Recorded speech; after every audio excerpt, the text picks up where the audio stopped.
So with that, I'd like to introduce my friend and colleague, Jim Brown from TechClarity. Jim? Thank you, Brad.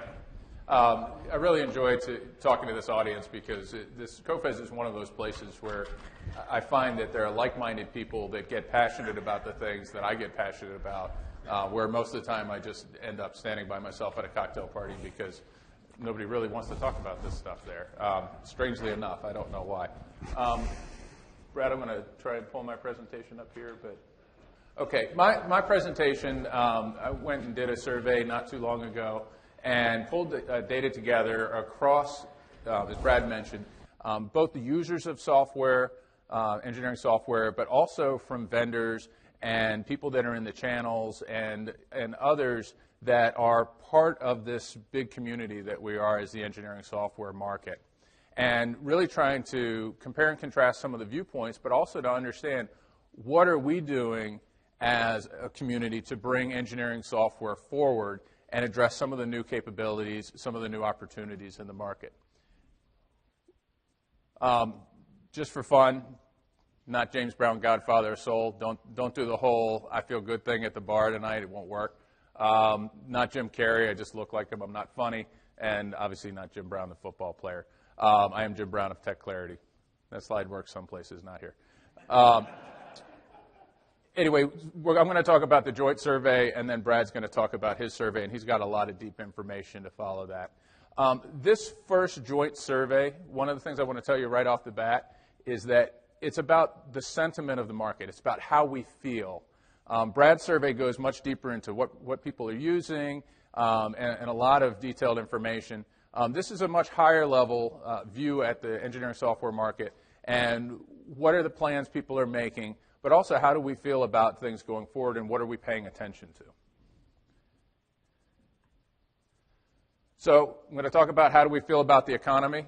This is a whole lot more fun conversation than it used to be when we started doing this. How's the market changing? Some strategies companies are adopting, and this is particularly companies that are bringing products to market, bringing software products to market or implementing them. What are the trends that will impact us? And then we're going to talk a little bit about what do we think the impact. This has been a very interesting year in terms of cloud PLM solutions coming to the market and cloud BIM, building information management, coming to the market. And so we're going to talk a little bit about some data there. So when we first started this, Brad and I went out with Peter Marks and said, what do people want to talk about? What are people really interested in?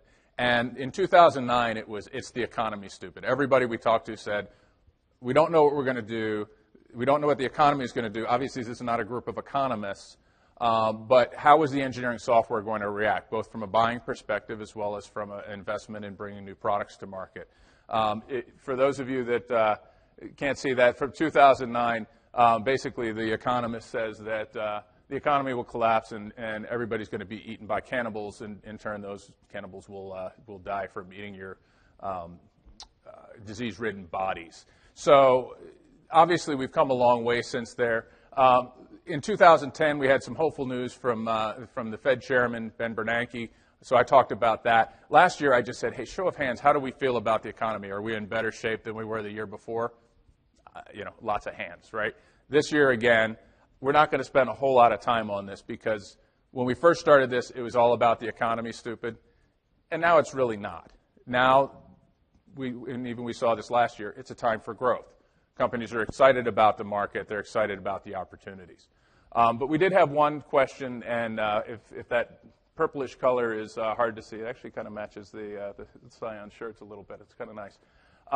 Roughly half of the people are saying continued recovery and growth. Some are saying it's going to accelerate. A few are saying that it's going to slow down a little bit. Not many people said they saw a double dip coming. And again, we're not economists as a community, but this is how we feel.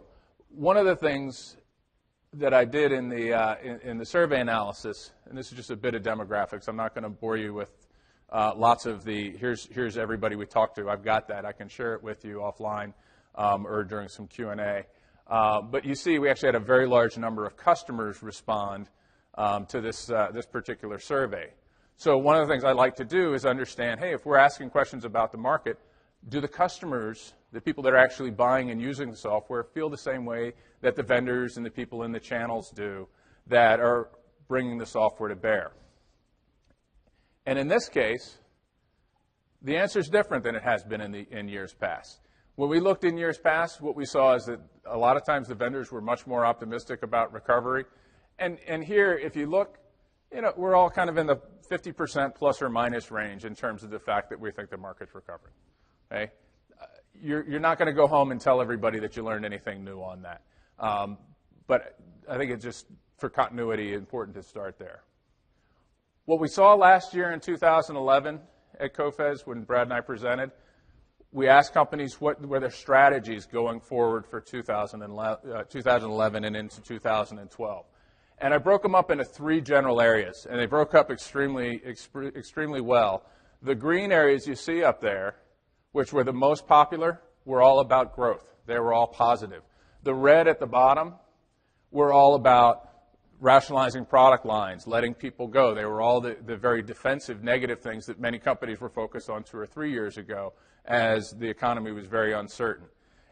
And the only one thing we saw in the middle there is yellow, is sort of a cautionary tale of, hey, we're looking to grow, but the cautionary tale was we're going to remain lean. We're going to invest, but we're not necessarily going to invest in hiring a whole lot of new people. So that's what we heard in 2011.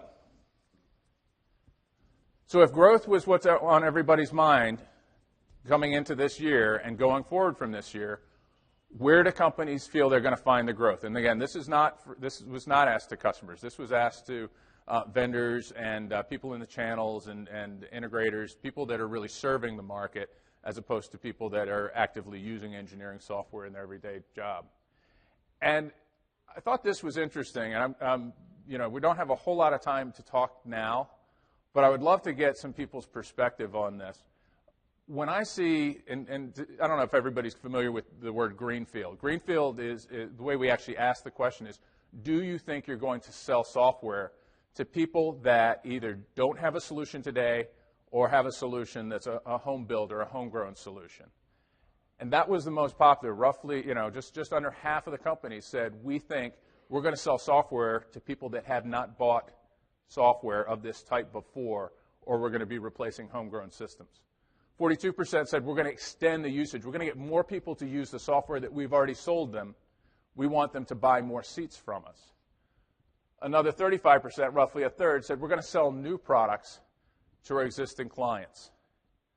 So it's an interesting mix, and I think new verticals, new geographies, we always see people heading in that direction. About a quarter of people saying they're going to displace competitors.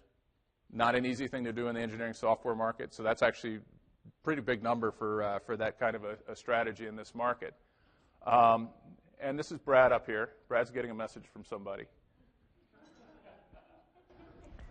Brad says no. Brad says no, I'm not getting a message. So I think it's interesting, and a conversation I would love to have with people is where are these Greenfield customers coming from?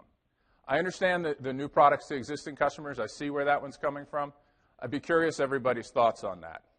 And I don't know, maybe we'll do that. We'll have some discussion. We also asked people last year, what are the external things that are going on? What are the big market trends that are going on that are going to impact your business? And just to give you an idea, greater integration between design and analysis, new software models like the cloud and software as a service came up. You're not expected to be able to read this. I just want to give you a couple of slides here real quickly. We asked companies, how are you reacting to these trends? And we asked in a number of different ways. All the way from we're keeping an eye on it, which is actually that top bar, to we're actively implementing these kinds of capabilities in clients, and everywhere in between. So we really want to understand, first of all, I sorted this by what has everybody's attention. What is right now everybody keeping an eye on? And if you can read that even in the front, you're doing pretty well. And then I resorted and said, I want to understand also, what are we actually acting on? What are we working on within products, or what are we implementing at clients? So something that you hopefully can read a little better is I just took the top 5 out of 3 different categories to try and understand what is it that the engineering software market is focused on right now. So if we look at what's on our radar, again, that's what's got our attention versus what we're implementing and acting, and obviously there were more words to it as I put it together. Acting is things that we're actually building into our products, building new product capabilities to deliver. So what do we see? Integration of design and analysis capabilities was one of the top things we saw last year. Okay, it's not only on everybody's radar, we're doing a lot about it. We're building it into products, and we're implementing it clients. It might be a little hard to see in the back. Systems engineering, and systems engineering is something that I think we're going to hear a lot about over the next couple of days. Definitely has got a lot of attention right now, and we see that that's, again, in all of these categories. It's something that we're paying attention to, but it's also something that companies are actively working on at clients and actively working on with their products. More powerful hardware, interestingly, is we're really working on building those capabilities and taking advantage of them in our hardware, but they aren't necessarily front of mind. They're not necessarily the thing that we're paying the most attention to. But again, it cracked the top 5 out of a list of about 15. Integration between engineering and business. Interesting that we're doing more about that one than it is in terms of being on our radar and really paying a lot of attention to it. And then new devices. And new devices is an interesting one. I'm curious, we see it doesn't really crack what we're acting on in terms of working on with products. Maybe that's because people don't feel like they need to update their products for mobile. I would say, based on my research, most applications need to be updated to be effective on mobile.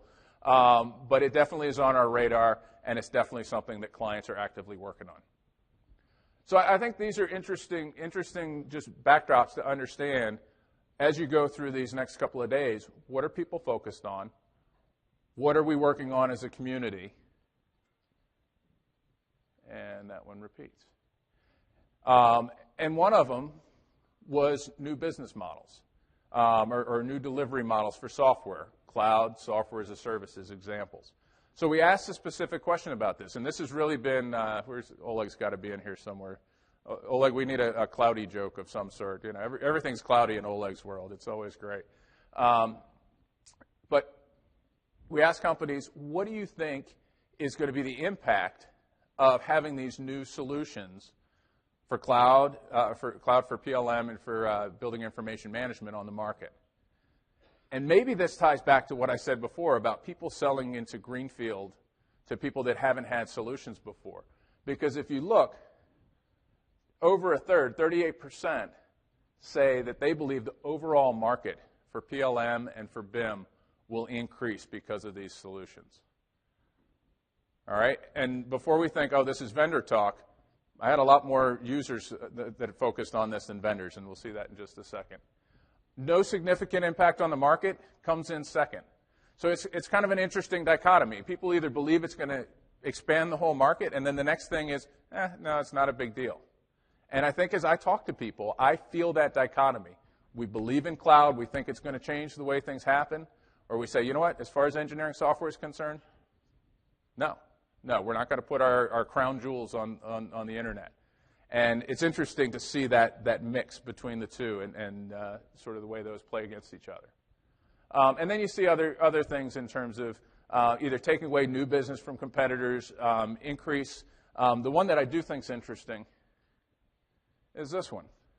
As soon as I saw the first one that said overall increase in the market, first thing probably in most people's head is, of course, because the smaller customers haven't had a chance to get PLM yet, or they haven't had a chance to get BIM yet. Well, guess what? Only 10% believe that increase is only going to be in smaller customers.